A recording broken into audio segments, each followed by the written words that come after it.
The warning had existed for 11,000 years.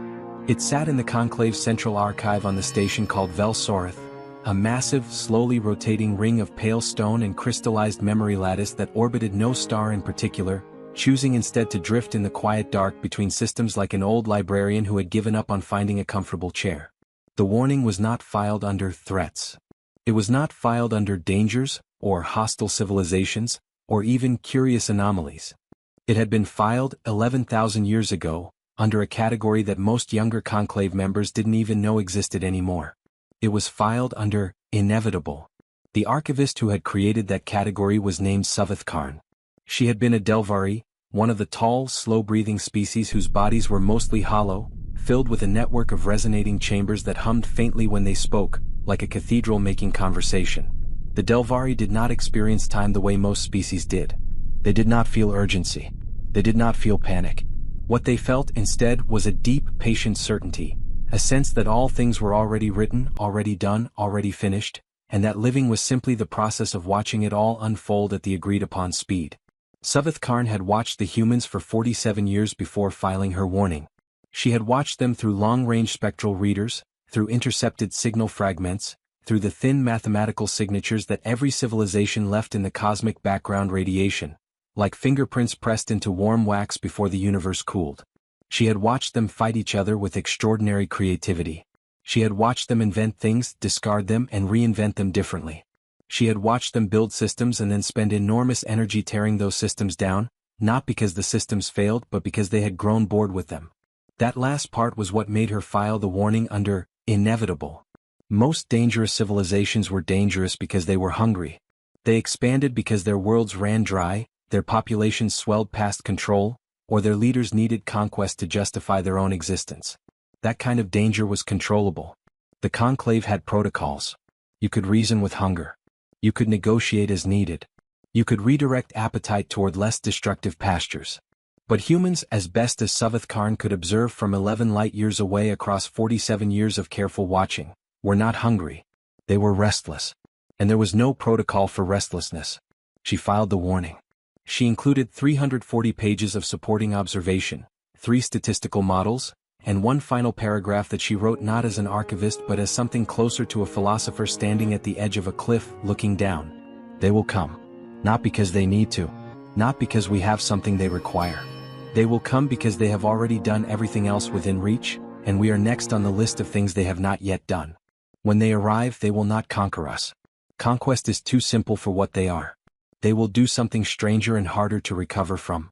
I do not have a word for it. I am not certain one exists. The warning was logged. It was stamped. It was archived.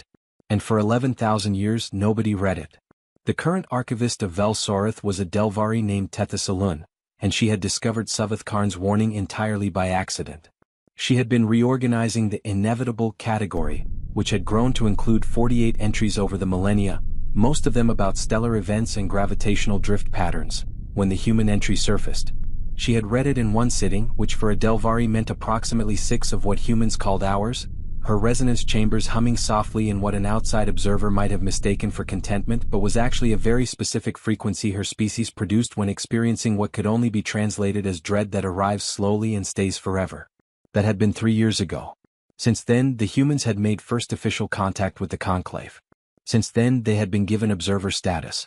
Since then, they had attended 11 Conclave sessions, asked questions during all 11, been politely asked to stop asking so many questions during 7, and had somehow, in the span of 36 months, become the most talked about civilization in the known galaxy without technically doing anything that violated a single Conclave rule.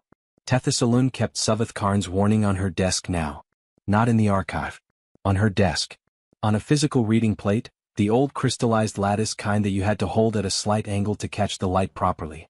She read the last paragraph every morning. I do not have a word for it. I am not certain one exists. She was beginning to think Suveth Karn had been too optimistic. The human delegation's current representative was a woman named Claire Vasquez. She was 43 years old. She had a background in systems engineering and xenolinguistics, which made her precisely the kind of person the Human Interstellar Engagement Office believed was appropriate for conclave diplomacy. She had short hair she kept meaning to grow out, a habit of chewing the inside of her cheek when she was thinking hard, and a laugh that several conclave members had described in their private logs as alarming in its suddenness. She had been on Velsorth for 8 months. In those 8 months she had done the following. She had reorganized the communal meal rotation in the observer quarters after noticing that 3 different species were scheduling eating periods at conflicting times and creating a bottleneck at the nutrient dispensers. Nobody had asked her to do this. The scheduling conflict had existed for 200 years. It was resolved in 4 days. She had, during a conclave recess, wandered into the station's lower maintenance corridors, not prohibited simply because no one had ever thought to go there voluntarily, and spent 6 hours mapping the station's secondary coolant routing, which she then presented to the station overseer as a personal project. The overseer, a slow and deeply dignified species called a fel, had stared at the map for a long time before asking why she had done this. Claire had shrugged and said she liked knowing how things worked. The fel had not known what to do with that answer and had filed it under a category they privately labeled human behavior. Unexplained, non-threatening probably. She had also, in her 3rd month, asked the conclave's head of xenobiological records whether she could read the full archive of extinct civilization files. When asked why, she had said, "I want to know what mistakes look like from the outside." The head of records, a creature called a suran who communicated through patterns of light pulsing beneath their translucent skin, had flickered in a sequence that translated roughly as deep, involuntary discomfort before granting the request. Claire had read 2,200 files. She had taken notes. She had asked 17 follow-up questions. She had then gone very quiet for approximately 2 weeks, which her colleague delegate Huang Bo had recognized as the particular silence of someone who had learned something they were still figuring out how to carry. It was during that quiet period that the crisis began. Not a war. Not an invasion. Not the kind of crisis the conclave had protocols for. The crisis was this: the Vel Nuruth were dying. The Vel Nuruth were one of the conclave's founding species, one of the original 7 civilizations that had come together 9,000 years ago to establish the framework of interstellar cooperation that had, more or less, kept the known galaxy from tearing itself apart. They were ancient. They were respected. They communicated through a combination of subsonic vibration and precise geometric body positioning that had taken other species centuries to fully decode. They were also, quietly, desperately, and with great dignity, going extinct. Not from violence. Not from disease. From something that had no easy name. Their birth rate had been declining for 800 years. Not catastrophically, just steadily like water dropping 1 degree at a time. Their population, once in the billions, was now measured in the low millions. Their home system had 3 worlds and 2 of them were nearly empty. Their young, what few were born, showed less and less of the deep cultural memory that Vel Nuruth society depended upon. The connection between generations was thinning.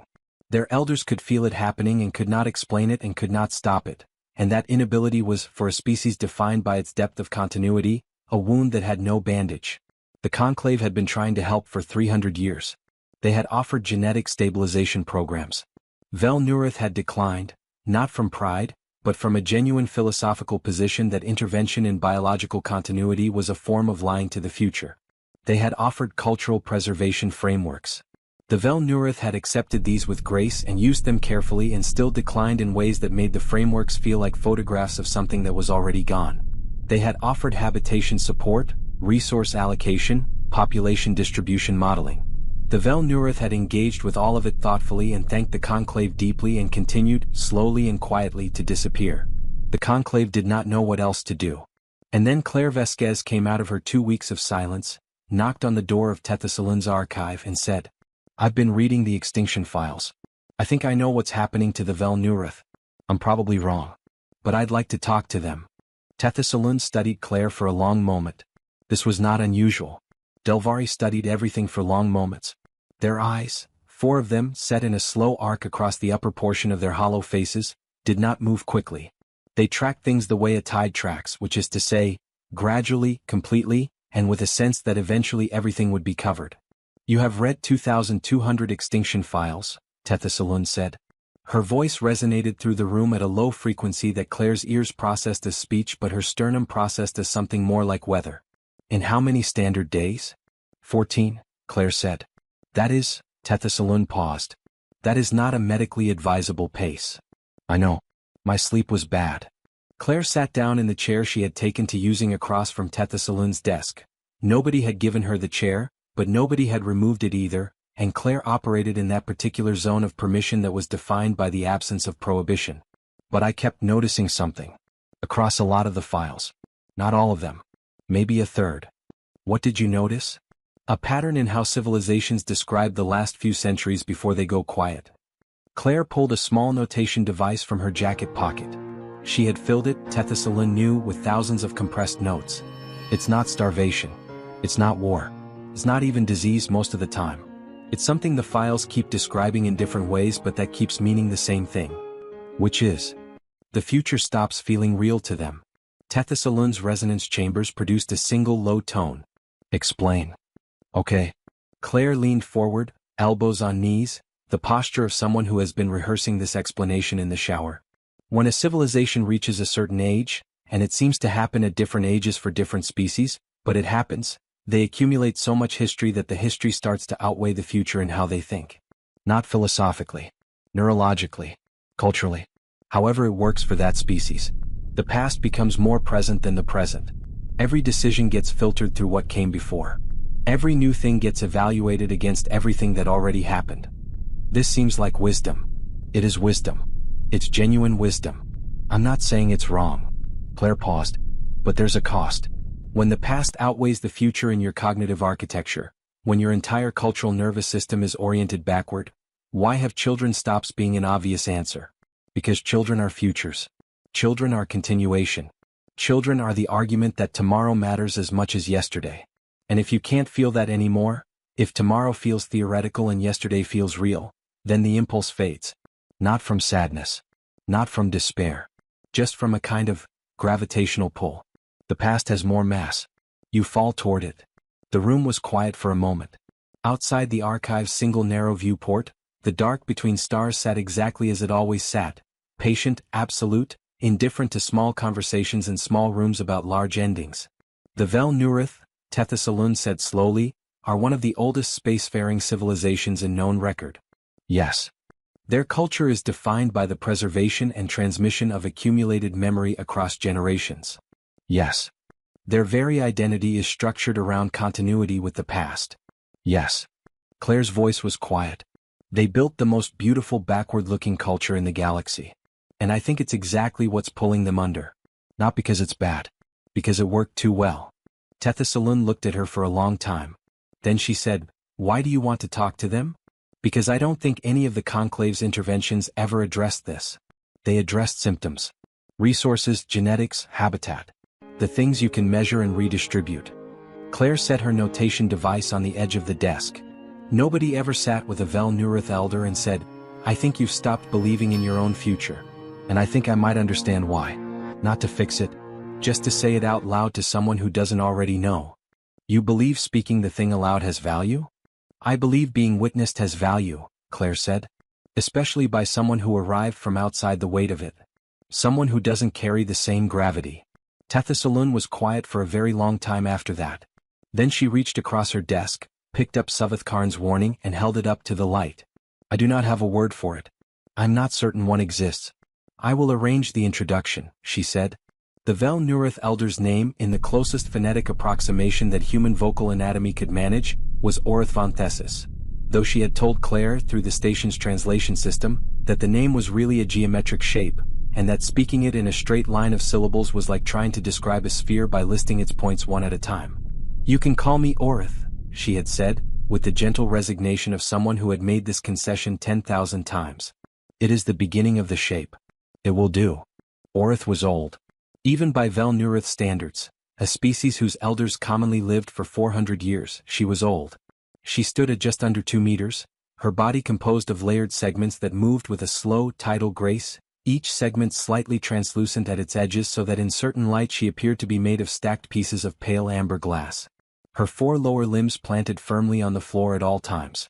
Her upper body could rotate a full 360 degrees, which Claire had learned not to flinch at after the third conversation. They met in a room near the station's long observation gallery, which overlooked the slowly drifting dark. Neither of them had suggested this room. They had both arrived at it independently on different paths and found each other there, which felt like something, but neither of them said so. The translation system handled their words with a 2-second delay, converting Claire's voice into subsonic pattern tone and converting Oritha's body geometry into English. It was not a perfect system.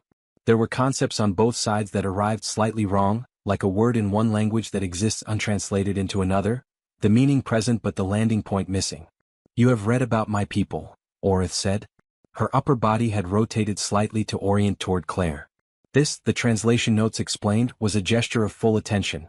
More costly than it appeared because Vel Nurith elders did not give full attention lightly. "I've read what the archive has," Claire said.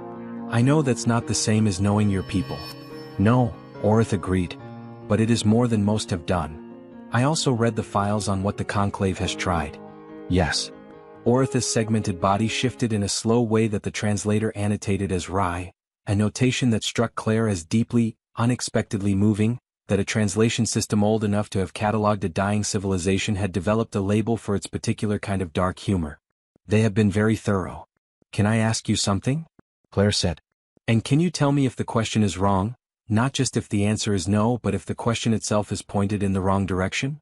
Oritha's rotation stilled. "That is a careful way to ask for permission.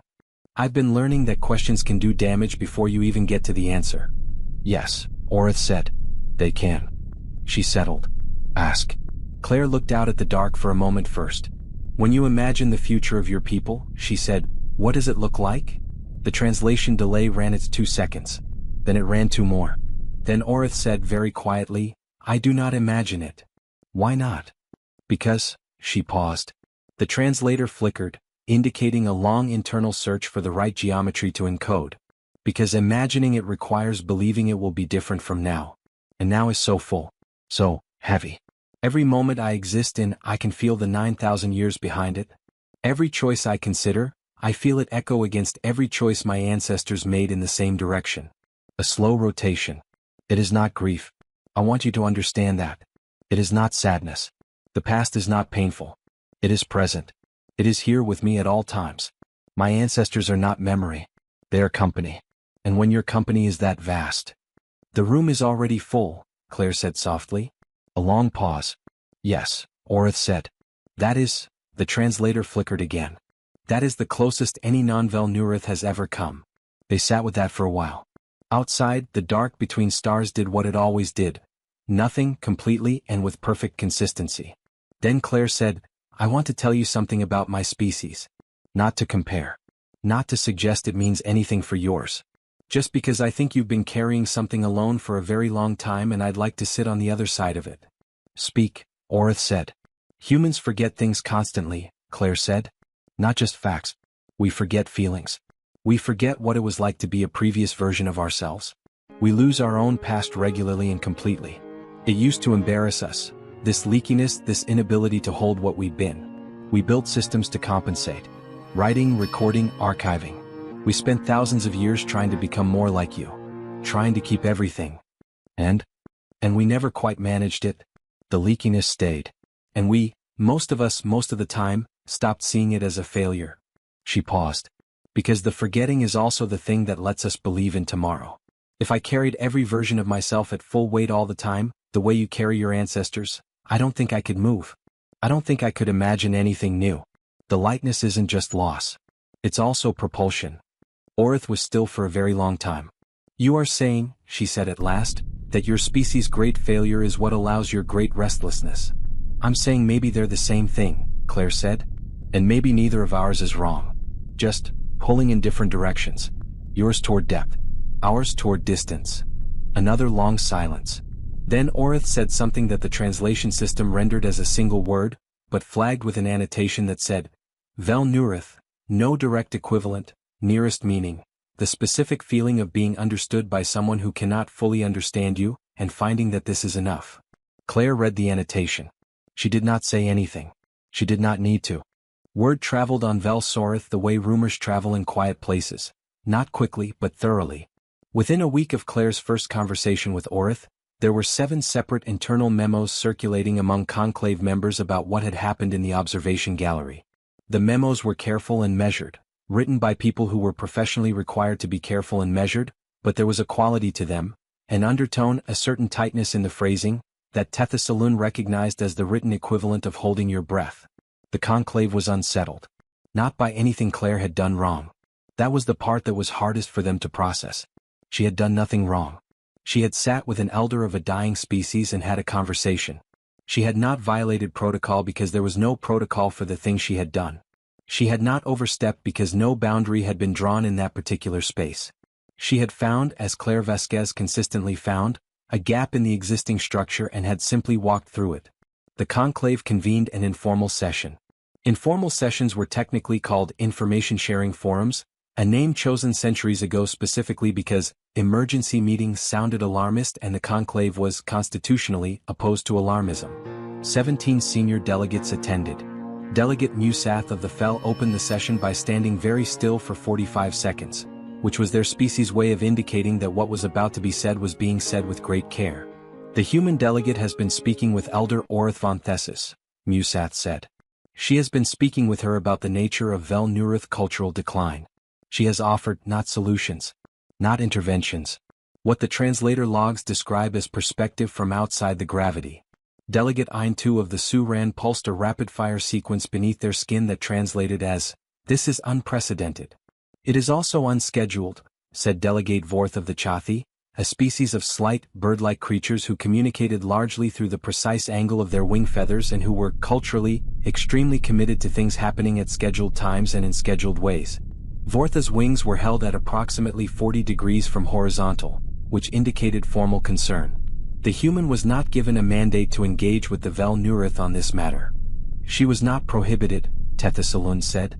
She had come to the session uninvited, which was technically permitted but rarely done. Several delegates looked at her with the various physiological equivalents of raised eyebrows. "I want to point that out clearly. She found a space where nothing was written and she acted in it. This is not a violation. It is she paused. "A characteristic," said Delegate Musath quietly. "Yes," Tethasalun said. "A characteristic." "The question," said Delegate Ein-2, shifting to a slower pulse pattern, "is not whether she violated protocol. The question is what she is doing. What the shape of it is. We have observed her for 8 months and we have accumulated many data points, but they do not, a long light pattern pause. They do not resolve into a familiar silhouette." "She reorganized our meal schedule," said one of the junior delegates. "Yes," said Ein-2. "She mapped the coolant corridors." "Yes." "She read 2,200 extinction files." "Yes." "And now she is sitting with a dying elder and telling her about human forgetting." "Yes."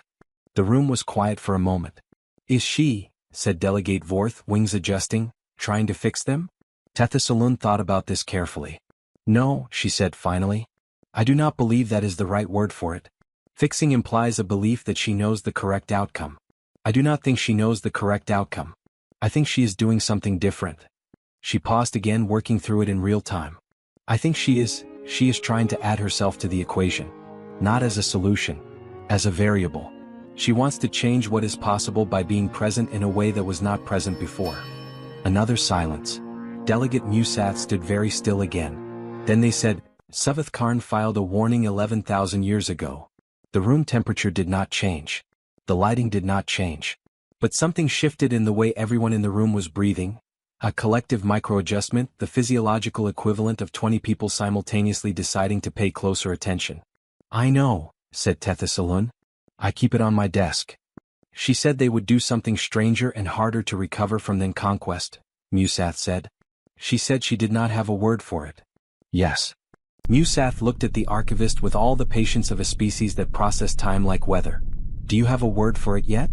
Tethasalun thought about Claire Vasquez mapping coolant corridors nobody had asked her to map. She thought about her reading 2,200 extinction files in 14 days because she wanted to know what mistakes looked like from the outside. She thought about her sitting in the observation gallery and saying the room is already full to an elder who had never been understood by anyone outside her own species. "No," Tethasalun said. "But I am beginning to think it is not a threat." She paused. "I am not yet certain what it is instead." There were 4 of them. For Vel Nurith young, not children exactly, the developmental stages did not map cleanly onto human categories, but they were among the youngest generation, the ones who had been born into a world where the elders already outnumbered the young by ratios that had no historical precedent in Vel Nurith memory. They were uncertain creatures as uncertain young tend to be, but their uncertainty had an additional layer, They had grown up knowing they were the last of something. Not told explicitly, the elders were too careful, too loving for that, but knowing nonetheless, the way you know things that are in the air and the water and the specific quality of silence that falls when adults stop mid-conversation as you enter the room. Their names in straight-line phonetics: Essel, Vaun, Theris, and the youngest, who had not yet settled on a name shape and went by a placeholder sound that the translators rendered as Cathis for convenience. Orith gathered them in her quarters 3 days after her first conversation with Claire. Her quarters on Vel Sorith were spare by most species standards. The Vel Nurith traveled with very little because their richness was internal. One curved bench. A shallow bowl of something that functioned approximately like ambient scent. And on every surface, arranged with the precision of long habit, small crystalline objects that were not decorative. They were anchors, physical objects linked to memories the way a string links a kite to a hand. Every elder carried them. The young rarely needed them yet. The memories weren't heavy enough. Orith sat before her four and rotated slowly to face each of them in turn, which they understood as the full attention gesture and straightened accordingly. "I want to tell you about a human," she said. Essel, the oldest of the four, moved in a way that indicated polite skepticism. She had been briefed on the human observer. Most of the young had been. "She is strange," Orith said preemptively. "That is not in dispute." A slow rotation. "But strange in a way I want you to think about." She told them what Claire had said. About the forgetting. About the leakiness. About propulsion and depth and pulling in different directions. She told it carefully without editorializing, because the gift a good storyteller gives is the room to draw your own conclusion. When she finished, Cathis, the youngest, the one still without a settled name, made a small movement that the others recognized as a question forming slowly. "Did it?" Cathis began. Stopped. Started again. "Did it help?" What she said. Orith considered this honestly. "It did not change anything that is true," she said. "We are still what we are. The weight is still the weight. But," she paused, and her translator would later render the pause as significant. "There is a thing that happens when you have carried something for so long that you have forgotten it is a thing you are carrying. It has simply become your shape. The weight has become your posture." She rotated toward Cathis specifically. "And then someone who does not share your shape looks at you and says, 'I see what you are holding.' And the weight does not leave. But it becomes distinct. Separate from you. A thing you carry rather than a thing you are." Silence. "And that matters?" Vaun asked. "Enormously," Orith said. Another silence. "Why did she do it?" Theris asked. "The human. Why did she come to you?" "She has no obligation to our people." Orith thought about this. She thought about it the way she thought about things that mattered. Slowly, from all sides, in the full company of her ancestors. "I asked her that," she said finally. "In our second conversation. I asked her why she was spending her time on an old dying species when she had the entire living galaxy to involve herself in." "What did she say?" "She said," Orith paused, and in the pause her resonance body shifted in a way that her grandchildren recognized as the gesture for something I will need to carry for a long time. She said, "Because you were warned about. 11,000 years ago someone looked at my species and filed a warning. They were not wrong to worry. We are a lot. We come in and rearrange everything, not always with permission, not always with wisdom. And I can't undo that. I can't make us less than what we are." A slow, full rotation. And then she said, "But I can make sure that wherever we arrive, something is better for us having been there. Not fixed. Not saved. Just more seen. I would like you to be more seen." The four young Vel Nurith were still for a long time after that. Cathis, the one without a name, was the first to move. A small, precise movement. A fold of the upper segments that the older ones didn't recognize immediately, because it was not drawn from any traditional Vel Nurith vocabulary of gesture. It was something new. "What was that?" Essel asked. Cathis held the shape for a moment, testing it. "I don't know yet," Cathis said. "I'm making it up." 3 months passed. Claire continued her work as an observer delegate, the official duties that involved attending conclave sessions, filing reports, answering correspondence from the Interstellar Engagement Office, and generally representing humanity in the slow, careful, protocol-heavy way that interstellar diplomacy required. She was good at the official duties. She was also transparently much more interested in everything else. She had, in those 3 months, done the following additional unrequested things. She had noticed that the Suran delegates were experiencing a pattern of decision fatigue in afternoon sessions. Their light pulse communication became slower and less precise after the 3rd hour, and had submitted an informal suggestion that major votes be scheduled before the midpoint of the standard session. This had been ignored by the conclave scheduling committee, then independently rediscovered by a Suran delegate, then quietly implemented as though it had always been planned. She had begun learning the geometric basics of Vel-Nuruth body language. Not fluently, the physiology was simply too different for a human to replicate, but enough to recognize the major registers of meaning. She could now tell, when sitting across from a Vel-Nuruth, whether she was in a space of full attention, partial attention, formal address, or private thought.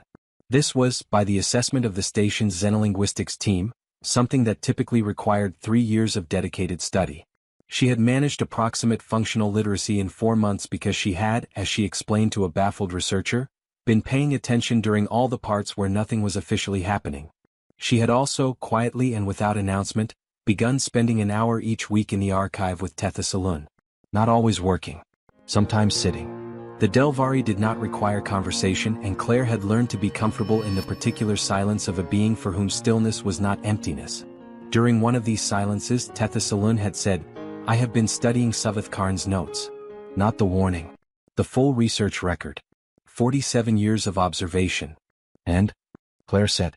"She was watching your species for signs of the specific behaviors that destroyed the civilizations in the archive. She was looking for patterns of expansion, resource consumption, ideological propagation. The standard threat matrix." "Makes sense." "Yes." But what she kept writing in her margins, not in the report, in the private research notes, was something different. Tetha Saloon held the reading plate at the correct angle. She kept writing, "They seemed to be looking for something." Over and over. Different phrasing each time but the same center. "They seem to be looking for something. I cannot identify what. Neither, I suspect, can they." Claire was quiet for a moment. "What do you think she meant?" "I think," Tetha Saloon said slowly, "she meant that your species has an orientation that she could not classify. Most civilizations she had studied had clear centers of gravity, survival, expansion, legacy, transcendence. Definable goals that shaped their trajectory.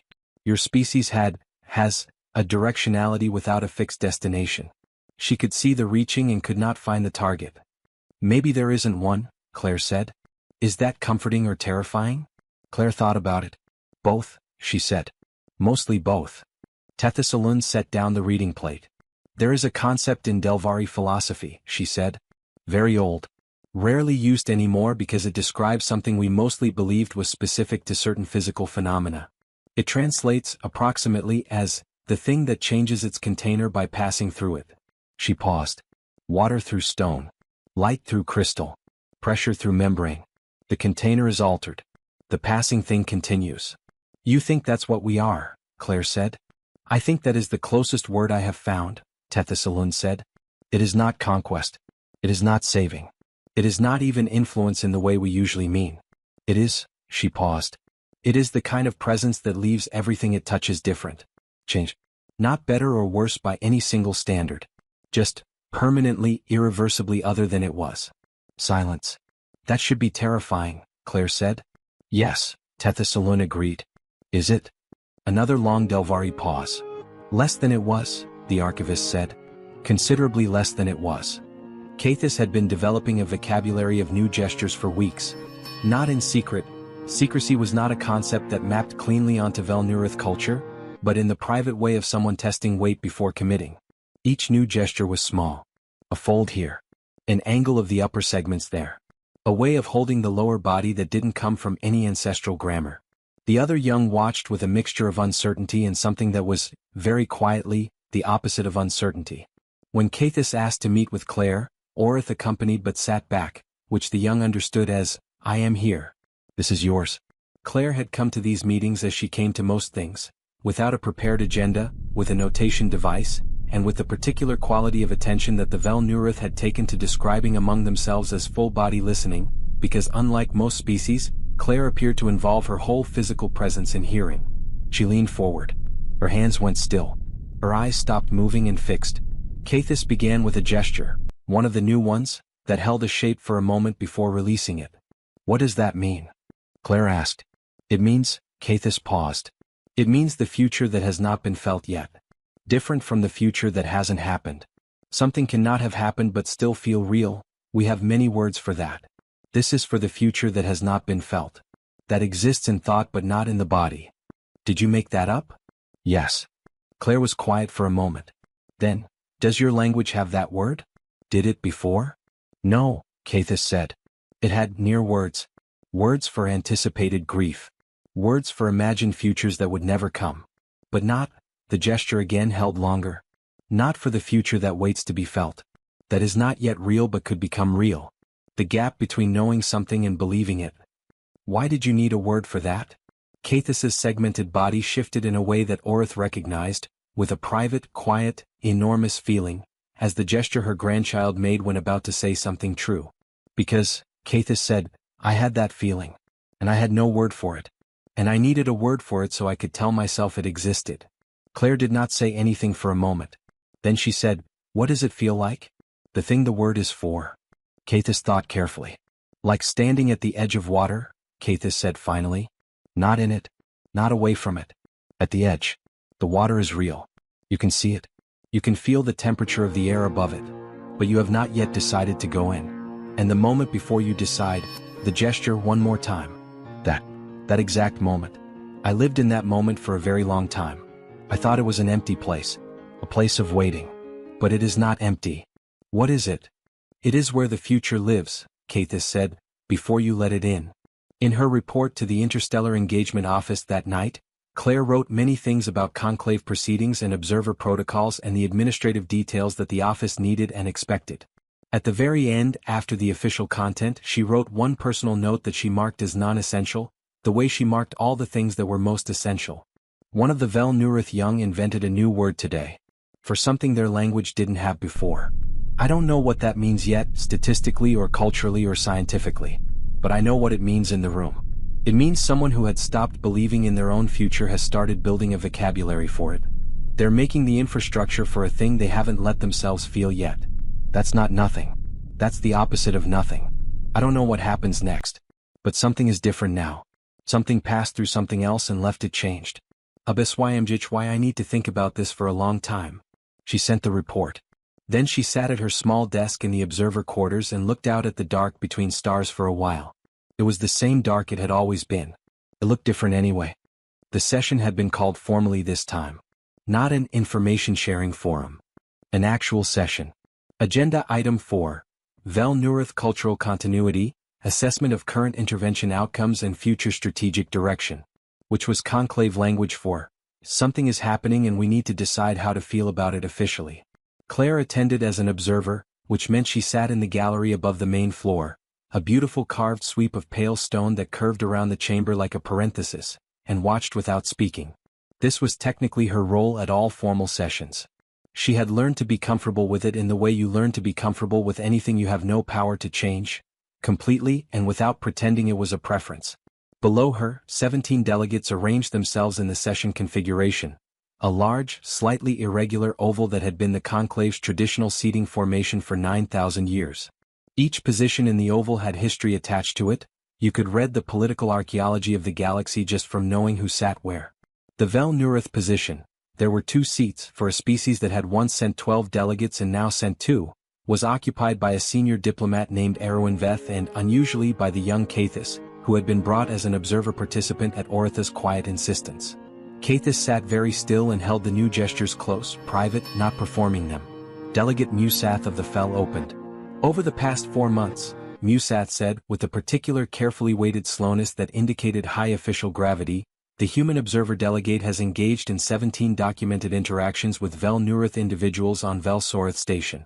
These interactions were not mandated, not prohibited, and not coordinated with any conclave body.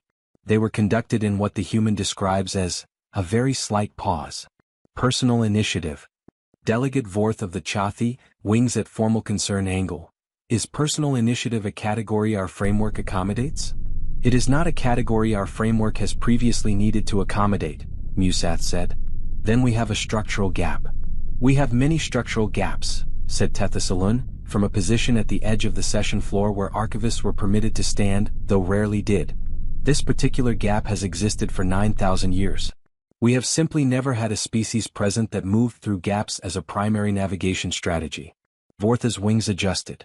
You are describing a fundamental incompatibility between human behavioral patterns and conclave operational structure. I am describing a fundamental difference, Tethasalun said carefully.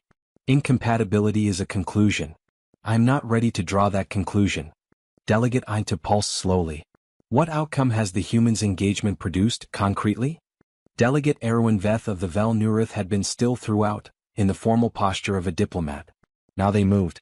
It was a small movement, a rotation of the upper body. But it was a rotation specifically directed at Aintu, and in the session space, that carried enormous formal weight.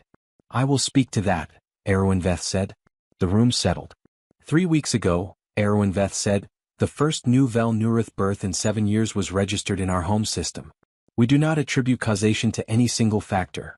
Our people are too careful for that and the situation is too complex. But the family of the newborn sent a communication to Vel Sorith, to Elder Orith von Thessis, pause, and to the human delegate. A silence in the chamber.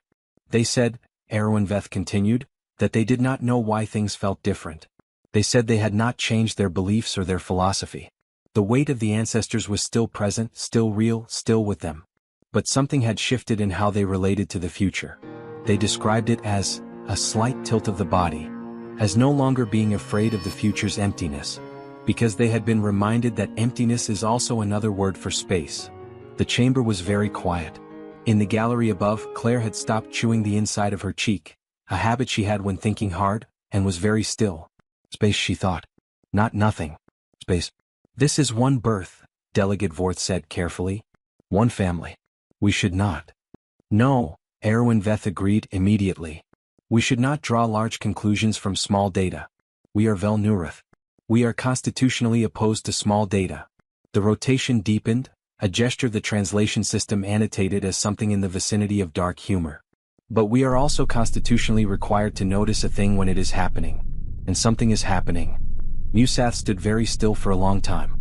Then they said, the question before this body is how to formally respond to the human delegate's engagement with the Vel Nurith situation. Vorth, we should establish a protocol. Tethasalun, what protocol would you write for this? Vorth, a protocol that, a pause. Feathers settling. A protocol that. The pause extended. Everyone in the room knew the pause was because the protocol was, genuinely, impossible to write.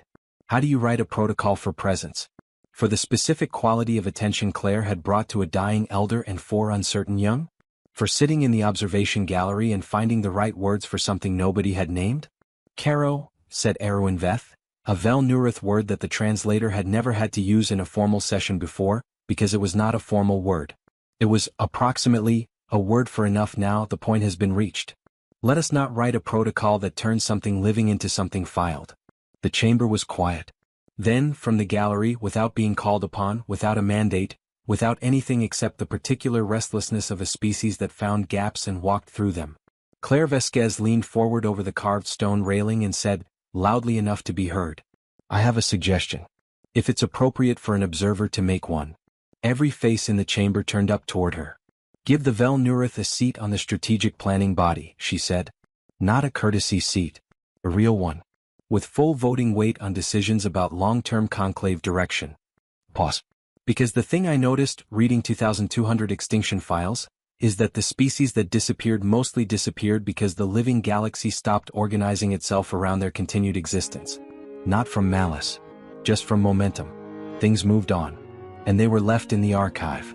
She looked around the chamber. You've been trying to help them survive. That's different from deciding their existence matters to the future in a structural way. Make them part of building what comes next. Give the weight of their past somewhere to go that isn't just inward. Silence. Then Delegate Ainta pulsed a sequence that translated, slowly, as, this is not in the agenda. No, Claire agreed from the gallery. It isn't. Tethasalun spent 2 days pulling every reference in the archive to Vel Nurith participation in conclave governance. What she found was not surprising once she was looking at it clearly. What surprised her was that it had taken so long to look. The Vel Nurith had been present at the conclave's founding. They were one of the original 7.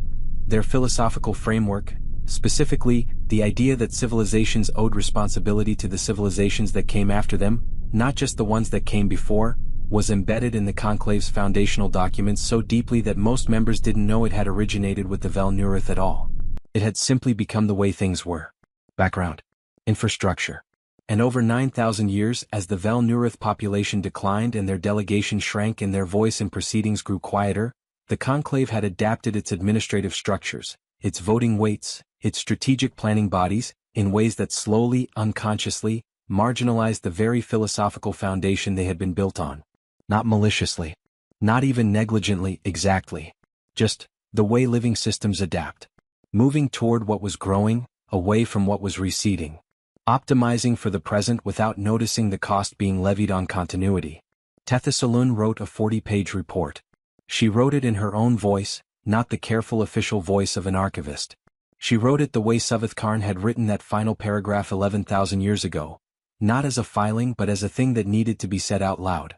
She titled it, On What We Built Ourselves Upon and Then Forgot. She sent it to every delegate on Vel Soreth. She sent a copy to Claire. She sent a copy to Caithus. Then she went back to her desk and sat with Savathkarn's warning and read the last paragraph again. They will come. Not because they need to. Not because we have something they require. They will come because they have already done everything else within reach, and we are next on the list of things they have not yet done. When they arrive, they will not conquer us. Conquest is too simple for what they are. They will do something stranger and harder to recover from. I do not have a word for it. I'm not certain one exists. She put it down. She picked up her stylus and, on the physical reading plate, in the margin next to Savathkarn's last paragraph, carefully, in the small precise strokes of a Delvari who had spent her life in the company of language, she wrote 2 words. Not the Delvari concept. Not the translation. 2 new words in a language she was still learning to inhabit. Witnessed. Present. She looked at them for a long time. Then she wrote a 3rd. Enough. The Vel Nuroth strategic planning seat was approved in a formal session 6 weeks later. Not unanimously. Delegate Vorth voted against on grounds of procedural irregularity, and filed a formal dissent that was thorough and well-reasoned and will be taught in conclave administrative courses for centuries as an example of technically correct objection to something that happened anyway. 3 other delegates abstained for various reasons. The motion passed with a margin that was comfortable but not overwhelming, the kind of margin that means this was real, not the kind that means everyone agreed. Erwin Veth accepted the seat with a speech that was, by the translation system's annotation, simultaneously one of the most formally dignified and privately joyful addresses ever recorded in a conclave session. The joy was internal. The dignity was external. But those who could read the body language subtleties saw both. Caithus was not at the session. Caithus had, 2 days prior, boarded a transport back to the Vel Nuroth home system. The first time in years that a young Vel Nuroth had voluntarily chosen to go home rather than to one of the outer stations. Before leaving, Caithus had met with Claire one final time. It was a short meeting. The kind of meeting that exists not to convey information but to acknowledge something before it gets too large to acknowledge in any individual moment. Caithus had given Claire a small crystalline object, an anchor, the kind the elders carried. Not linked to a Vel Nuroth memory. Blank. Empty of history. For you to put something in, Caithus had said. Claire had held it carefully. It was lighter than it looked. I don't know if this will work the way you want it to, she had said honestly. I don't know if I can fill this the right way. I forget things. My species is leaky. Yes, Caithus had said. But you were here. That is already in it. And then Caithus had given a gesture, the newest one, the one that meant the future that has not been felt yet, and held it for a moment, and then added a second movement to it that Claire had not seen before. What's the second part? Claire asked. Caithus held the combined shape. The first part is the future waiting to be felt, Caithus said. The second part, a pause, a settling, a young creature finding the weight of something new and deciding to pick it up anyway. The second part is deciding to feel it. Claire watched the shape for a long time. Then she said, Does it have a name? The whole thing. Caithus had thought about this for a moment.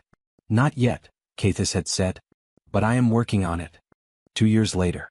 The Vel Nuroth seat on the strategic planning body had, in its first year, produced 4 recommendations that were adopted. 3 were minor, adjustments to resource allocation protocols, a refinement of the long-term cultural preservation framework, a structural change to how species applied for conclave membership that made the process less inadvertently hostile to older or slower-moving civilizations. The 4th was not minor. The 4th was a proposal, drafted by Erwin Veth in consultation with Orth von Thessis and 2 of the other Vel Nuroth elders, to establish within the conclave a permanent archive body dedicated specifically to living civilizations in transition. Not extinct civilizations. Not historical record. Living, present, breathing species who were changing in ways that didn't fit existing categories. Species who existed in the gaps between definitions. The proposal called this body the Seventh Office, after an archivist who had filed a warning 11,000 years ago and had the intellectual honesty to admit she didn't have the right word for what she was observing. Tethasalun had been named its first director before she even knew it was being proposed. She had stood in Erwin Vetha's office and read the proposal twice and then said, with the particular Delvari stillness of very deep feeling, Savath Karn would have found this profoundly ironic. Yes, Erwin Veth had agreed. She filed the warning about humans. And we are naming the office for observing things that don't fit categories after her. Because a human arrived and did not fit categories. Yes, Erwin Veth said again. And the office will exist to watch other such things. To notice them before they have to be warned about. To see them before they are lost or feared or missed. Yes. Tethasalun had looked at the proposal for a long time. Then she said, "What do we name the human? In the founding documents. How do we describe what she did?" Erwin Veth was quiet for a moment. Cathis sent a communication last week. They said. The new word is finished. For the gesture? For the gesture. For what the gesture means. For the thing Claire Vasquez came to Vel Soreth and did, which is not saving and not fixing and not conquering and not any of the things the warning was worried about. Erwin Vetha's body settled into a posture that the translator, after a moment's processing, rendered as something in the vicinity of peace. The word is new. It has no history yet. Cathis says that is appropriate, that the best words for new things should arrive without the weight of previous uses. They should be light enough to travel. What is the word? Erwin Veth made the gesture, both parts together, the future waiting and the decision to feel it. Then they spoke the word. The translator took longer than usual. Then it rendered, Vel Nurath, no established equivalent, new term proposed by Cathis named meaning, the act of arriving in a space that did not know it needed you, and remaining long enough to become part of what that space believes is possible. Tethasalun read it twice. Then she went back to her archive. She placed Savath Karn's warning in the center of her desk, where she had kept it for years. She placed the blank crystal anchor Cathis had given Claire, and which Claire had brought to her for safekeeping with a note that said, I don't have a good place for fragile things. Please keep this somewhere it won't get lost. In the upper left corner. She placed her own two-word notation, witnessed, present, enough, on the right. And in the center, next to the warning, she placed a new card. On it she wrote the Vel Nurath word, in the original geometry as a shape rather than a line of syllables. And underneath, in every language she knew, this is what was coming. This is what arrived. This is what it was called in the end. The TIS recurrent meridian stayed for 6 days. Not because the structural repair required it, that was completed at hour 11, Daniar's 6-hour careful rather than adequate job, leaving the Thylacine drifter structurally correct rather than structurally adequate as promised. Not because the data recovery required it, that was substantially complete by hour 15. The ship stayed because Captain Nwofer, after reviewing the gravitational anomaly data with Vethramun and consulting her own survey team, made a decision. She filed an updated mission log with the Terran Interstellar Authority noting a change in operational priority, a classification she had discretionary authority to invoke in the field, and committed the recurrent meridian survey resources to the Veth quiet outer boundary for 6 days of collaborative mapping. The decision was not complicated to make. It was, in fact, the simplest possible application of the recurrent meridian's mandate. Something needed doing. They were there. They had the tools. The 6 days were the strangest and most productive days Sun ISS had experienced in her professional life. She had worked beside Terran survey specialists whose enthusiasm for data was expressed in a register she found entirely alien, loudly, physically, with exclamations that the translation system rendered as things like oh wow and okay this is really something, and had found, to her private astonishment, that the enthusiasm was not a performance. It was just what they looked like from the inside when they encountered something that mattered. Humans did not moderate their interest. They did not find it undignified to care out loud. They cared, and they let the caring be visible, and after 3 or 4 days of this, Sunas had noticed that her own spore output had stopped trying to moderate itself into pure professional frequency and had started allowing, occasionally, some of the raw involuntary light of I find this remarkable to be present in the room. It did not feel, as she had feared it might, like a loss of dignity. It felt like something else. Something the Orvithai had a word for, VethISS, that meant approximately the relief of being allowed to be exactly as interested as you actually are. On the last day, Vethrmune and Captain Nwolfer sat together in Bay 3 one final time. The full-spectrum lamp array was running. Nwolfer had brought food again. They sat in the particular easy silence that had developed between them, the silence of two people who had spent enough time in the same space to have stopped needing to fill it. The Meridian Collective is sending a research commission, Vethrmune said, for the gravitational pattern. They believe, she paused. They believe it may be evidence of a pre-conclave civilization. Possibly pre-spacefaring, possibly not. The scale of the gravitational architecture suggests intentionality rather than natural formation. But the age? She paused again. Very old. Older than most things we have names for. Are you staying for the commission? Yes. Our mission is extended. Pause. My extension request was approved within the hour of submission. The fastest approval in my career. Funny how found civilizations speed up the paperwork. Yes. A hint of the dark Orvithai humor frequency. Very funny. A comfortable silence. Then Vethrmune said, I have been thinking about the concept of Vereth. The debt from being helped. Yes. Pause. I want to say something about it. Not as a formal accounting. As a, thinking out loud. Please, Nwolfer said. We came to the Veth quiet to map silence, Vethrmune said. We found something in the silence. We almost lost the evidence of it entirely. And then a ship appeared, not because they knew about the evidence, not because they knew about us particularly, not because they had calculated a reason to be here, and someone looked at broken things and saw fixable things and fixed them, and the thing we almost lost turned out to be the most important thing we have found in our careers. She paused. The Vereth for that is very large. Nwolfer was quiet for a moment. Or, she said, it's the shape of things that happen when you show up and pay attention. You make it sound simple. No. Pause. I make it sound like what it is. Which is just, she thought. Being present when you could be somewhere else. Fixing things because they're fixable. Looking at what's in front of you and letting it matter. She paused. I don't know if that clears the debt. But I think it's what the debt is made of on our side. Vethrmune was quiet for a long time. Outside, through the narrow viewport, the Veth quiet held its particular quality of darkness. The deep, vast quiet between old stellar formations, the silence between exhales, which was now and would remain, the place where something had once been present and left its shape in the physics, waiting 11,000 years or 100,000 years or more for someone to arrive in the right place with the right instruments and the lucky accident of a fragmented indexing layer that turned out to be fixable. Almost lost. Not lost. Present. Caro, Vethrmune said quietly. Then. We are even. The lamp array hummed its warm spectrum into the bay. The quiet held its shape around them. And somewhere in the recurrent Meridian's engineering section, Daniar Bikov was writing his mission notes. Thorough, precise, deeply technical. And at the end of the section labeled non-standard repairs, in a font size smaller than the official report required, he had written. Orvithai indexing architecture is genuinely elegant. Different logic than ours, relational clustering rather than hierarchical branching. More organic.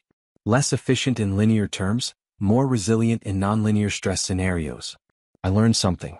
Also, the data we recovered contained what may be the most significant gravitational archaeology finding in decades. We almost missed it. Almost. He closed the file. Outside, the fold compression drive was warming up. The recurrent Meridian had a long way to go before the next signal came. It would get there. It always did.